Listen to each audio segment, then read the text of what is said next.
Olá pessoal, tudo bem? De volta o nosso projeto, o Planeta Brasil Sustentável, recebendo essa semana a professora e psicóloga Raquel Pucci. Raquel, obrigado pela tua presença aqui no programa hoje, é uma honra te receber aqui, para você transmitir um pouquinho do teu conhecimento vasto aí sobre psicologia humana, sobre relações humanas e sobre um problema grave que é o tema do programa de hoje, saúde mental.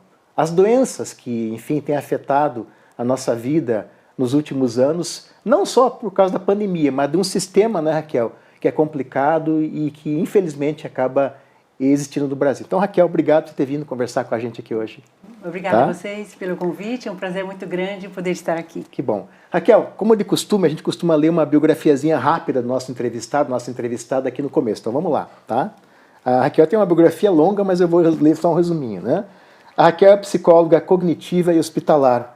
É especialista em psicologia hospitalar, mestre em políticas públicas, coordenadora do curso de pós-graduação em psicologia intensiva do IBC Med Amib São Paulo e coordenadora do Departamento de Psicologia da Sociedade de Terapia Intensiva do Paraná. Bom, o tema hoje, como eu falei para vocês no comecinho, é saúde mental das pessoas, que é um dos temas do ODS 3 da ONU, né, dos Objetivos de Desenvolvimento Sustentável da ONU.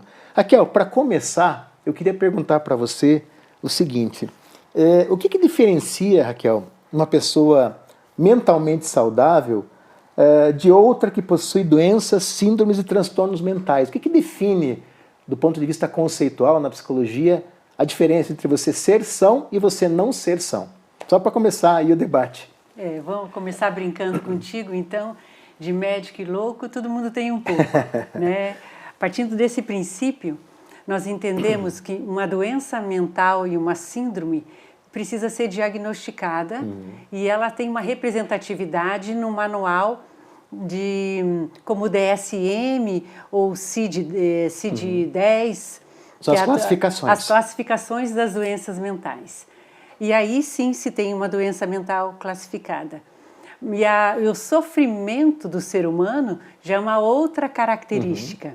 Muitas vezes não é classificado por um determinado, não tem um diagnóstico para um determinado tratamento, mas também a gente percebe que há muitos sofrimentos sem manejo e o indivíduo sem recursos de enfrentamento para aquilo que ele passa.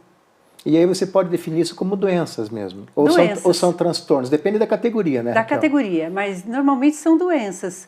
Por exemplo, tem pessoas que são distímicas. A distimia é uma tendência à negatividade. Então, cada evento que ela observa, cada evento que ela lida, ela põe um tônus, um viés negativo. Esse é o primeiro ponto. Sim. E é diferente isso da depressão. A depressão já é um diagnóstico de depressão, também é onde a negatividade está presente. Agora, Raquel, muitas vezes a psicologia dialoga com a sociologia também, né? Há casos em que me parece que se enquadram no ambiente da sociopatia e outros da psicopatia, né? Dá para você dialogar nessas duas áreas, né, Raquel? E separar, digamos, o que pode ser um problema de origem, digamos, sociológica, cultural, ambiental e outro que tem a ver com doença mental, doença psicológica? Dá para a gente poder estabelecer esse diálogo e separação clara entre essas áreas? Dá. E se bem que elas se comunicam. Convergem, né? muitas vezes. Muitas vezes, né?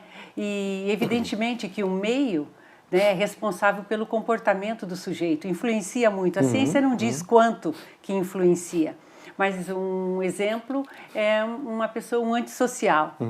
Né? O que é um antissocial? É a pessoa que aborda, que assalta, que tem comportamentos que vão fora da normalidade. E pode ser muito sã. E em outros momentos a pessoa pode ter uma comorbidade, ou seja, ter uma deficiência mental e ainda assim ser um antissocial, né? Onde restringe, ele avança todas as regras de socialização. Né? Então elas se comunicam, elas se ligam, mas são diagnósticos diferentes. Pode haver uma comorbidade, essa doença interagir com essa. E o antissocial não necessariamente é alguém que tem um problema psiquiátrico, né, Raquel? Pode ser uma característica inata da pessoa, basicamente é isso. É isso né? mesmo. Raquel, alguns estudos apontam que o Brasil tem aí em torno de 30% de pessoas com psicopatias, psicopatas, né? Mas há gradações de psicopatas, né, Raquel? Perfeito, Mas eu queria perguntar para você o seguinte, muitas vezes essa questão da origem do psicopata se confunde com o ambiente, né? Muitas vezes a pessoa tem uma característica inata que já apresenta esse tipo de problema e outras vezes o meio influencia essa questão da formação da pessoa com esse perfil. É complicado estabelecer a distinção entre um e outro, né, Raquel? Como é que a psicologia entende essa questão? Como é que ela analisa esse tipo de problema, especificamente, desse tipo de público? Perfeito. Veja, a psicologia forense, que é responsável, é uma especialidade para poder criar, e criou-se os protocolos de avaliação. Precisa ser avaliado. Quando uma determinada pessoa ela é detida e é indicado que há um transtorno, né? Quando ele é psicótico ou perverso, que são as estruturas, como o serial killer ou alguém que não tem remorso. Então, como se identifica isso? Existem dois caminhos. Um é a predisposição genética do sujeito para ser isso, para estar sendo assim. É inato, nesse caso. Que é inato, exatamente. E a outra é a predisposição do meio. Então, quantos por cento de cada lado? A ciência nunca chegou nesse ponto. Mas a gravidade do diagnóstico é quando comungam as duas coisas. O meio mais a predisposição genética. Entendo. Aí são os serial killers. E a gente pode dizer que, infelizmente, o sistema carcerário brasileiro não está preparado para receber esse público, né, Raquel? Porque são pessoas que exigem uma atenção especial, né? Manicômio e um tratamento também, nos casos em que é possível, né, Raquel? Imagino também, né? Perfeito. Isso que você coloca é uma realidade, até porque esse diagnóstico, essa pessoa com esse diagnóstico, ela não tem remorso. Ou seja, ela não repara. Nós, se nós pensarmos, nós somos neuróticos. Neurótico é aquele que, se eu entendo que eu possa ter te magoado e eu me sinto mal e com isso eu preciso reparar, através do pedido de desculpas, de reparação qualquer, né? Mas o psicótico, ele não repara, ele não corrige e ele não tem remorso. Tamanha a gravidade. Só que nós não identificamos, né, a olho nu, podemos chamar assim. Né? A partir da conduta, do comportamento do sujeito é que se observa. Ele e às vezes que é tarde demais. Né? As famílias pagam um preço muito alto. Ele sabe que errou, mas não tem o menor ressentimento por ter feito isso. Né? Zero.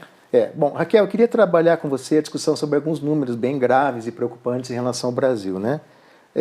Por exemplo, segundo o Departamento de Informática do Sistema Único de Saúde, o DataSUS, o total de mortes no Brasil causadas por lesões autoprovocadas dobrou nos últimos 20 anos, Raquel. Passou de 7 mil para 14 mil. E a OMS, que é a Organização Mundial da Saúde, apontou, Raquel, nesse ano, 2023, que o Brasil é o país que lidera o ranking de ansiedade e depressão na América Latina. Eu estou falando aqui de 19 milhões de pessoas, um pouquinho menos que 10% da população brasileira. Raquel, por que isso acontece? Por que a gente tem tantos problemas psiquiátricos, psicológicos, doenças mentais, transtornos mentais no Brasil? O que acontece com esse país, afinal de contas, que tem esse tipo de problema? E isso é muito mais comum no Brasil que em outros países, Raquel? Qual que é a característica que nos define nesse aspecto exatamente? Muito interessante. Pensarmos sobre qual seria a característica nossa. Nós somos latinos, somos afetuosos, expressamos o afeto, abraçamos, tocamos e, ao mesmo tempo, temos essa restrição emocional no sujeito, essa repreensão. Até alguns anos atrás, 20, 30 anos atrás, o Japão era o campeão mundial né, em suicídio. E, no entanto, o Brasil está um dos primeiros na atualidade do mundo, né, para que haja isso. Entende-se uma desorganização emocional coletiva. É assim que se pensa.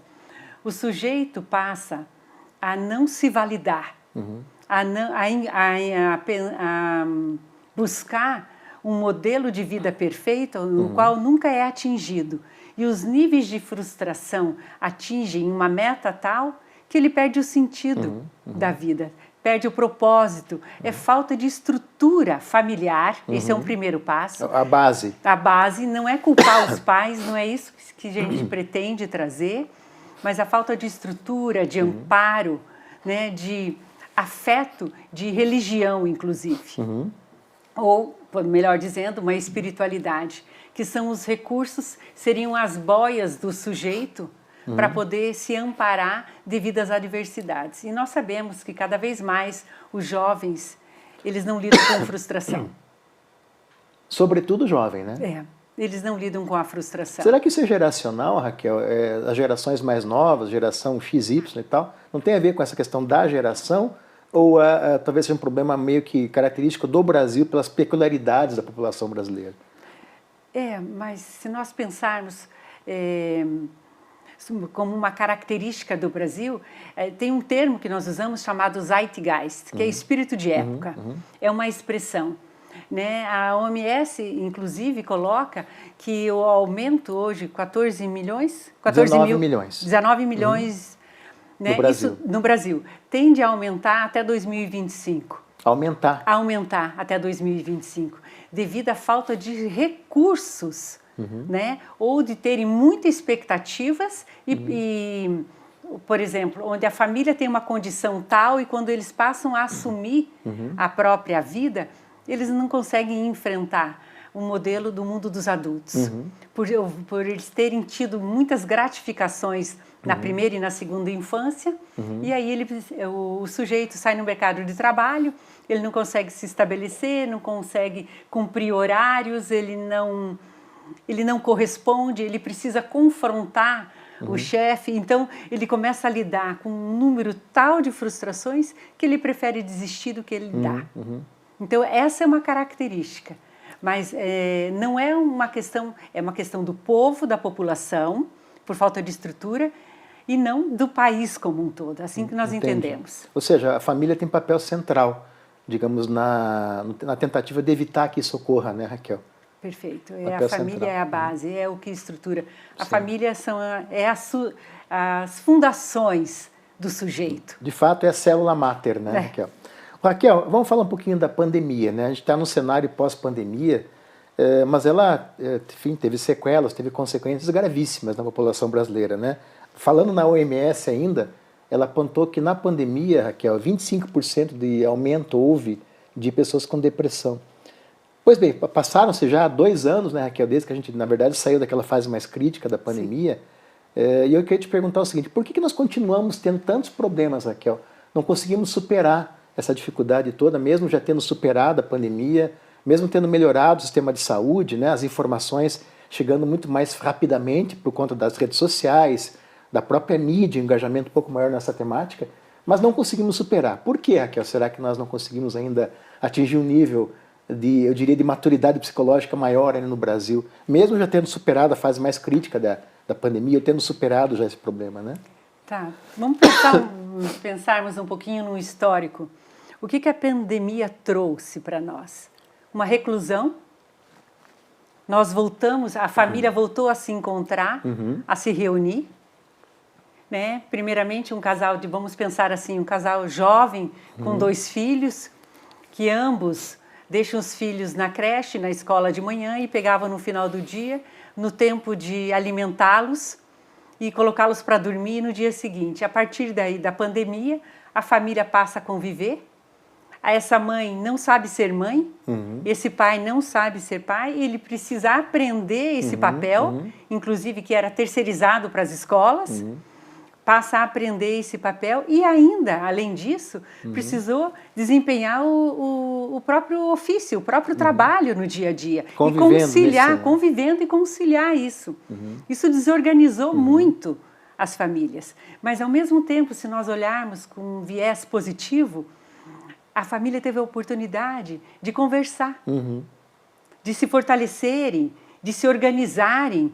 E eu entendo, filosoficamente falando, que foi um período, e positivamente falando, foi um período que as famílias também, além de se fortaleceram, puderam se conhecer, porque não se conhecia mais. E isso não se conheciam entre si os membros, inclusive os jovens, os adolescentes.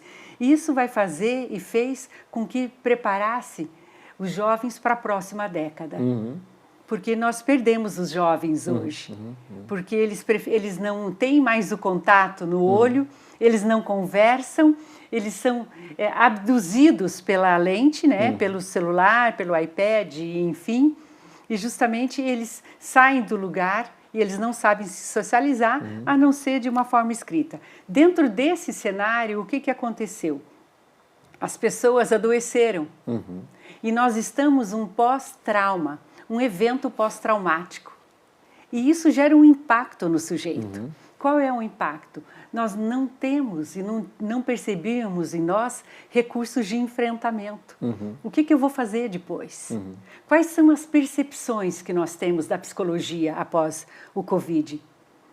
As pessoas tiveram que ouvir mais, né? E ver mais, porque o lábio, né, o nariz, a boca e o nariz ficaram tampados. Sim. Então nós passamos a ouvir mais, a observar mais. Presencialmente, né? Presencialmente, para podermos nos socializar.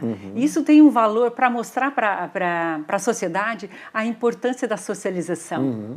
Porque o amigo, né, a família, é a base, como você colocou, é a base essencial de uma convivência. Agora, Raquel, o que você quer dizer então é que apesar das contradições que foram afloradas aí nessa pandemia, ela teve aspectos positivos também, né? Perfeito. Esse contato, esse conhecimento, com todos os problemas, mesmo assim, você acha que houve alguns avanços nesse aspecto? Perfeito, muito. E fez com que muitas famílias reformassem um modelo de relação, que precisa haver mais tempo de convivência para que os filhos possam ser saudáveis emocionalmente. E voltando na linha de raciocínio do evento pós-traumático, as pessoas se perderam pela iminência de morte, por perda de entes queridos, dos mais variados.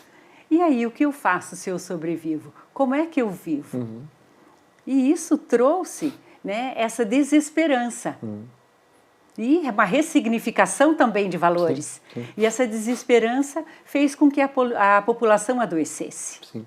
Agora, Raquel, tanto é verdade isso que, por exemplo, os países mais desenvolvidos do mundo no campo da educação, que você conhece, a Finlândia, por exemplo, tem interpretado que o uso de recursos digitais na educação, na verdade, tem sido muitas vezes dispensado por eles, porque eles entendem que essa mediação já não comporta mais uma educação de qualidade, né? Ou seja, o ideal mesmo é você voltar à moda antiga, ou seja, presencial, essa interação que você fala, na verdade. Exato. Esses estudos comprovam o que você está falando, na verdade, também, perfeito, né? Exatamente. Na educação, me refiro, né? Perfeito, concordo, perfeitamente é isso. Veja, a tecnologia, ela precisa somar, não se contrapõe ao ensino, ela compõe o ensino, na verdade.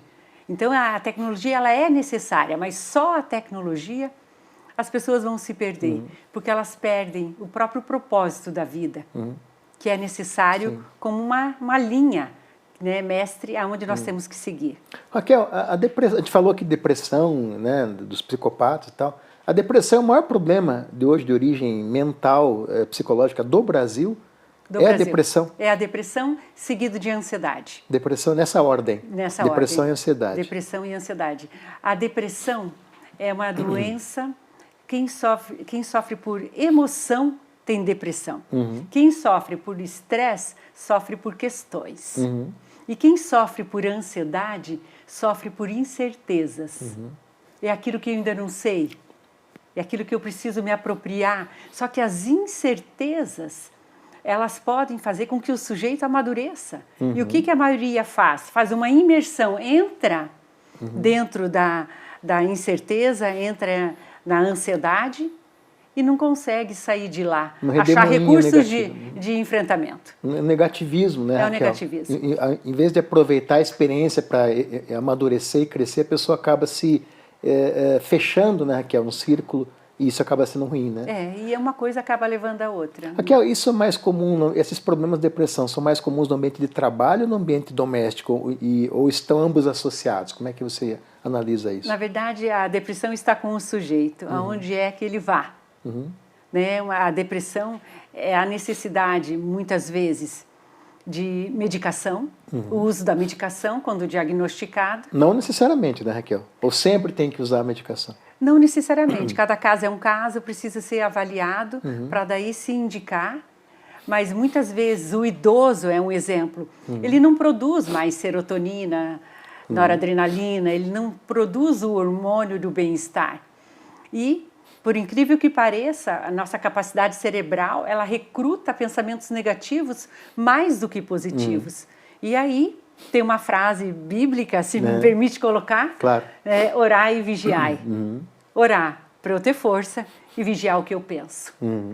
Então, qual é a direção de cura, então, da depressão? É eu policiar aquilo que eu penso e ressignificar. Fazer inputs ou entrada de informação e criar uma outra rota neural que pode ser positiva. A cada evento negativo, eu penso algo positivo. Como a física diz, dois corpos não ocupam o mesmo lugar no espaço. Se eu tenho algo negativo, eu ponho o positivo, eu tiro o negativo. Esse é um recurso que ajuda o sujeito a enfrentar as dificuldades dele. Eu vou usar uma metáfora, né? Em vez de só enxergar o copo vazio, enxergar um pouco o copo cheio, né, Raquel? Perfeito. Basicamente é isso. Raquel, dá para a gente definir um público mais comum que tem enfrentado esse problema? Por exemplo, mulheres, por conta de terem 3 jornadas diárias, né? Filhos e tal. Dá para identificar, por exemplo, onde é mais comum, se são jovens ou idosos, mulheres e não homens? Tem a ver com raça? Como é que você dá para caracterizar isso, Raquel? Até alguns anos atrás, era predominantemente o gênero feminino a ter depressão. Na atualidade, os jovens, por falta de perspectiva... Independentemente do sexo. Independentemente. Né? Os jovens e os idosos, por não produzirem aquilo que ele precisa. Raquel, eu também trouxe um dado que eu achei interessante discutir contigo. Segundo uma ONG, Think Olga, 45% das mulheres brasileiras têm um diagnóstico de ansiedade, depressão ou outros tipos de transtornos mentais. Isso no contexto pós-pandemia da Covid-19.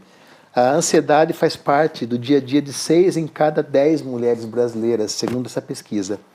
Esse dado procede, Raquel, e por que as mulheres são tão vitimadas? Já não basta elas serem vítimas, né, de feminicídio, da misoginia, ainda tem esse problema, né? Talvez aí a jornada tripla. Eu queria que você me ajudasse a entender por que as mulheres, enfim, sofrem tanto com esse tipo de problema, Raquel. A princípio, procede essa informação, sim. A princípio, a ansiedade é uma característica do gênero feminino. Uma analogia que eu gosto de usar, vocês já devem ter visto aquele malabarista que tem um palito e um prato em cima e ele gira. Ele vai girando, girando. Então, o que é viver? Para entender o gênero feminino. Então, quando o prato está quase caindo, ele vai lá e gira de novo. Sim. Então, quando nós acordamos, não que seja diferente com o homem, não é isso, mas predominantemente no feminino. Então, tem que cuidar da casa, do trabalho, da atividade física, da alimentação, dos filhos... E assim por diante, nós giramos todos os pratos.